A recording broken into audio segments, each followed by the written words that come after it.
북한의 경제 위기를 단순한 식량 부족 수준으로 이해한다면 우리는 지금 한반도에서 벌어지는 진짜 균열을 절대 읽어낼 수 없습니다.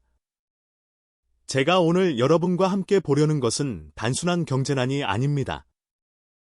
이것은 체제 자체의 심장부가 흔들리는 훨씬 더 거대한 붕괴의 신호입니다.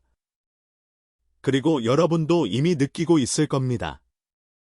지금 북한은 더 이상 국가가 국민을 먹여 살리는 구조로 움직이지 않습니다. 오히려 국민이 비공식 시장을 통해 국가를 대신해 살아남고 있습니다. 이것이야말로 가장 위험한 변화입니다. 우리는 냉정하게 봐야 합니다. 공산주의 체제의 핵심은 생산이 아니라 배급입니다. 국가가 모든 것을 통제하고 국가가 모든 것을 공급하며 국민은 국가에 의존하게 만드는 구조. 그러나 지금 북한에서는 그 마지막 연결고리가 끊어지고 있습니다. 국가 배급 시스템은 사실상 마비 단계에 들어섰고 주민들은 장마당이라는 비공식 시장을 통해 생존하고 있습니다. 이것은 단순한 암시장이 아닙니다.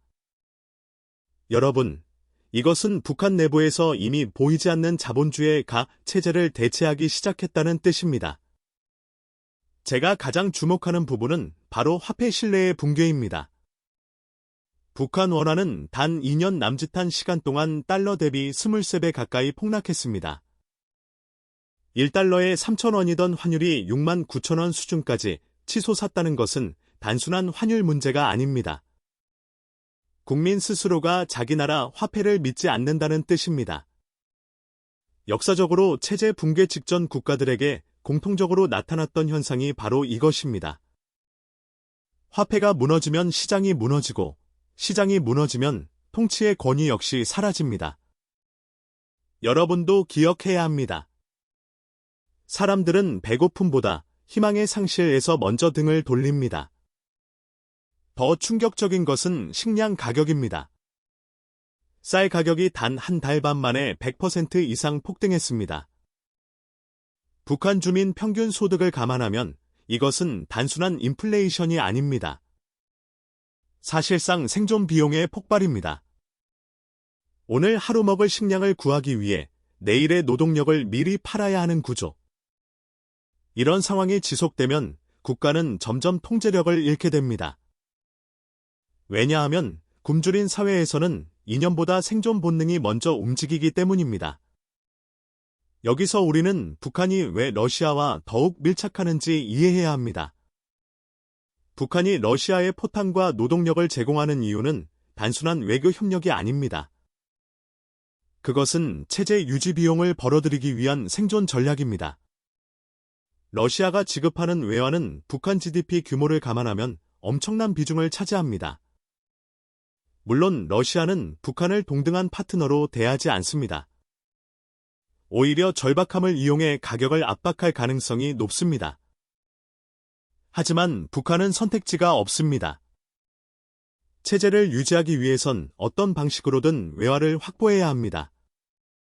여러분, 이것이 바로 제가 외화 의존형 독재 생존 모델이라고 부르는 구조입니다. 그리고 바로 이 지점에서 미국과 중국의 이해관계가 교차합니다. 표면적으로 두 나라는 전략 경쟁을 벌이고 있지만 북한 핵 문제에서는 놀라울 정도로 동일한 결론에 도달하고 있습니다. 둘 다 북한의 완전한 핵무장을 원하지 않습니다. 중국 역시 북한을 완전히 신뢰하지 않습니다. 왜냐하면 통제 불가능한 핵보유국이 국경 바로 옆에 존재하는 순간 일본과 한국의 핵무장 논리가 폭발적으로 커질 수 있기 때문입니다. 여러분도 생각해 보십시오. 만약 동북아 전체가 핵무장 경쟁에 들어간다면 중국이 감당해야 할 안보 비용은 상상을 초월하게 됩니다. 미국은 이 문제를 훨씬 더 거대한 글로벌 안보 프레임으로 보고 있습니다. 북한과 이란의 미사일 기술 연결은 이미 오래전부터 알려져 있었습니다. 이란의 샤하브 계열과 북한 노동 미사일 계열은 사실상 같은 기술 뿌리를 공유합니다.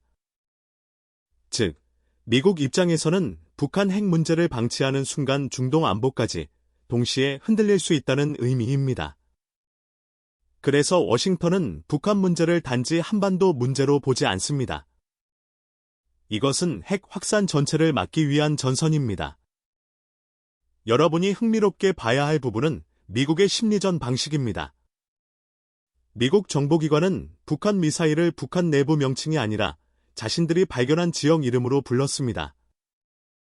노동, 대포동이라는 이름 자체가 그렇습니다. 이것은 단순한 코드명이 아닙니다. 우리는 당신들의 비밀을 이미 알고 있다는 무언의 메시지입니다. 정보력 우위를 과시함으로써 상대 체제 내부의 불신과 공포를 심는 전략. 냉전 시대부터 이어져 온 미국식 압박의 핵심이 바로 여기에 있습니다. 지금 미국은 북한을 단독으로 압박하는 것이 아니라 경제 봉쇄와 외교적 고립, 그리고 중국과의 암묵적 조율을 동시에 활용하는 다층 전략을 펼치고 있습니다.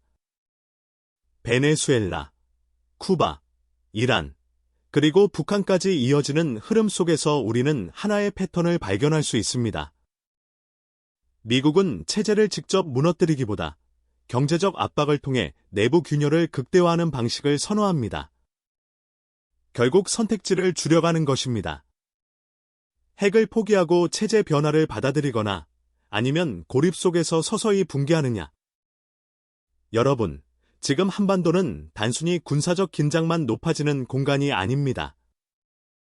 우리는 거대한 체제 충돌의 시대 한가운데에 서 있습니다.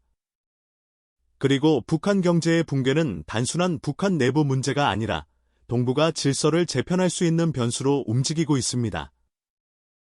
그렇기 때문에 우리는 감정이 아니라 구조를 읽어야 합니다. 표면이 아니라 흐름을 봐야 합니다. 이 영상을 끝까지 보는 이유도 바로 여기에 있습니다. 세계는 지금 조용히 방향을 바꾸고 있고 그 변화의 진앙지 중 하나가 바로 북한입니다. 그리고 여러분이 그 흐름을 먼저 이해하는 순간 뉴스가 아니라 미래를 읽게 될 것입니다.